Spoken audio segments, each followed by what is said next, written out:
বিজ্ঞ অ্যাটর্নি জেনারেলের উপস্থিতিতে মহামান্য আদালত আজকে শুনানি গ্রহণ করছেন। এই শুনানির পরে সরকারের রুল নাইসাই ইস্যু করা হয়েছে যে কেন এই যেসব শিশুদের কথা আমি উল্লেখ করছি যারা ঘরে বসে মৃত্যুবরণ করছে, আজকে আবার 3 জনের দিয়া মোট 13 জন হলো। আজকে একটা সাপ্লিমেন্টারি করে 13 জন দিছি। রুলটা আমি যাদের দিছি 13 জন, আমার প্রেয়ারের মধ্যে বলা আছে সাবসিকুয়েন্টলি যদি আরো কারো পাওয়া যায় সেগুলি ইনক্লুডিং, এবং ইন এডিশন রুলটা আরো হয়েছে যে আমরা দাবি করছিলাম যে এইসব সহ এই শিশু এবং নারী এইসব হত্যা সহ ঘরে বসে হত্যা সহ যে মাস কিলিংটা হইল এই আন্দোলনের জন্য, আন্দোলনকে থামানোর জন্য যে মাস কিলিং হয়েছে, এই মাস কিলিং এর জন্য আন্তর্জাতিক নিরপেক্ষ একটা ইনকোয়ারি কমিশন গঠন করার জন্য এই 1 জুলাই থেকে 5 আগস্ট পর্যন্ত যেসব হত্যাকাণ্ডগুলি হয়েছে কোর্ট দয়া করে রুল ইস্যু করছেন। এবং এডিনট্রিম যে আমাদের প্রার্থনা ছিল ওইটাও রুল ইস্যু হয়েছে যে 1 কোটি টাকা অ্যাটলিস্ট ন্যূনতম, এখানে ভুল বুঝাবুঝির অবকাশ নাই, আমরা বলছি ন্যূনতম 1 কোটি টাকা, ওইটাও রুল ইস্যু হয়েছে।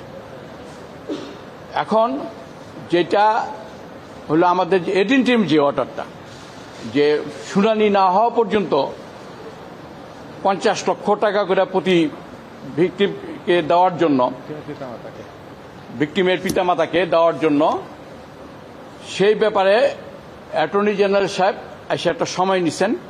তিনি বলছেন যে গভর্নমেন্টকে তিনি এই অবস্থাটা জানাবেন, গভর্নমেন্ট পলিসির জন্য এটা কি হবে, এটা আগামী 5ই সেপ্টেম্বর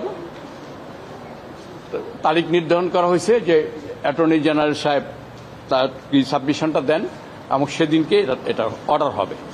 তা আমরা এ ব্যাপারে আমাদের আপত্তি ছিল, কিন্তু যখন অ্যাটর্নি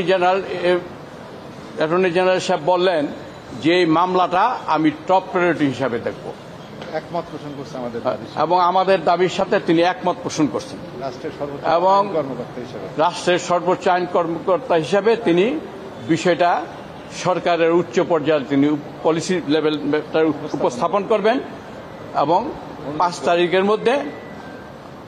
তারিখের মধ্যে মাননীয় আদালতকে অবগত করবেন এবং সেদিনকেই আদেশ হবে। আমরা দৃঢ়ভাবে বিশ্বাস করি যে অ্যাটর্নি জেনারেল সাহেব যিনি যে কথা দিয়েছেন সেই কথা তিনি রক্ষা করবেন। আজকে অ্যামাউন্টটা যেটা সেটা হইল পলিসি, কিন্তু এডিনট্রিম যেটা এখন স্টিল হিয়ারিং, শুনানি না হওয়া পর্যন্ত যে একটা ইমিডিয়েট, যেটা গতকাল মাননীয় আদালত যেটা বলছিলেন যে মাথায় হাত পোছায় দিলেও তো একটা সান্ত্বনা দেওয়া হয়, ইমিডিয়েট যেটা ওটার ব্যাপারে সেটা গভর্নমেন্টের পক্ষ থেকে অ্যাটর্নি জেনারেল সাহেব একটা সময় চাইছেন যে তারা এটা ইমিডিয়েটলি বসবেন এবং সিদ্ধান্ত গ্রহণ করবেন। আপনারা জানেন যে আমাদের যে রিট পিটিশনের বক্তব্য এবং যে বিষয়ে রুল ইস্যু হয়েছে সেই রুলটা হলো এই যে যারা যেসব শিশু নারী ঘরের ভিতরে ছিল, ছাদে ছিল, 8 তলায় ছিল, 5 তলার মধ্যে ছিল, তারা আকাশ থেকে হেলিকপ্টার থেকে গুলিবিদ্ধ হয়ে তার মৃত্যুবরণ করছে।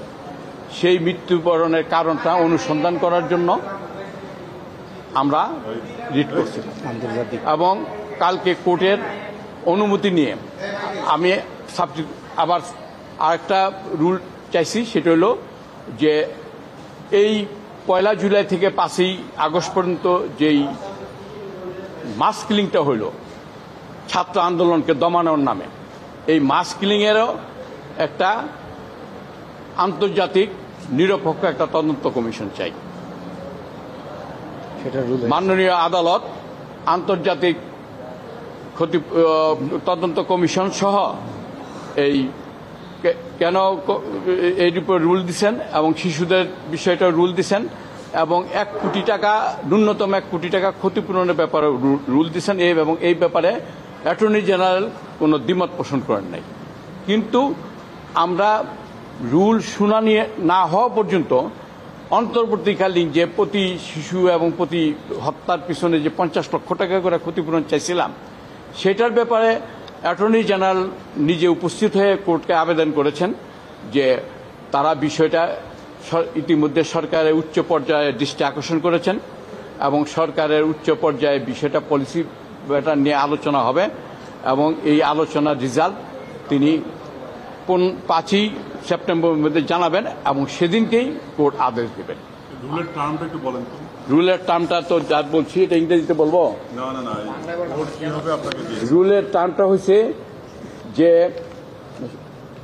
শিশু এবং যাদের শিডিউলে তফসিলে এবং সাবসিকুয়েন্ট এফিডেভিটের মাধ্যমে যাদের নাম দেওয়া হয়েছে এবং যারা 1 জুলাই থেকে 5 আগস্ট পর্যন্ত মাস কিলিং হয়েছে, তাদের বিষয়ে একটা আন্তর্জাতিক তদন্ত কমিশন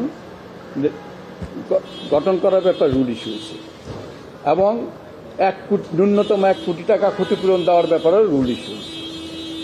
বাকি শুধু রুলে কি আপনি সন্তুষ্ট? আমি যেহেতু অ্যাটর্নি জেনারেল বলছে যে 5 তারিখের মধ্যে তারা গভর্নমেন্ট পলিসিটা নির্ধারণ করে জানাবেন, অন্তর্বর্তীকালে কি পরিমাণ ক্ষতিপূরণ দেবেন, এটা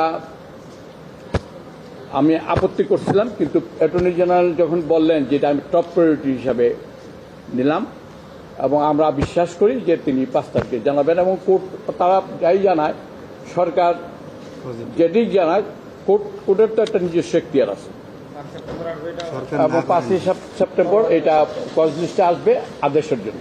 আমি এই পর্যন্ত 13 জন শিশুর আমি বিবরণ পাইছি, পার্টিকুলার্স পাইছি। এই 13 জন শিশু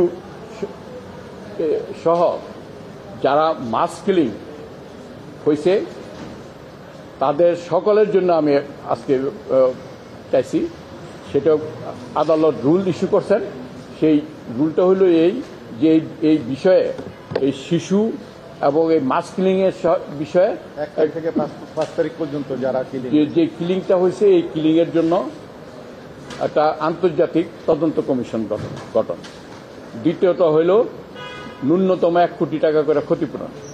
আর যে বিষয়টা পেন্ডিং রাখা হয়েছে সেটার শুনানি না হওয়া পর্যন্ত অন্তর্বর্তীকালীন যে 50 লক্ষ টাকা, এই ব্যাপারে অ্যাটর্নি জেনারেল যে সময় প্রার্থনা করছেন সরকারের সাথে আলোচনার জন্য, সেটা পরিপ্রেক্ষিতে আগামী 5 তারিখে অর্ডার হবে এবং আমরা দৃঢ়ভাবে বিশ্বাস করি মানুষ যে রক্তের দাগ শুকানোর বা কান্নার রোল থামানোর জন্য আদালত প্রয়োজনীয় ব্যবস্থা করবে।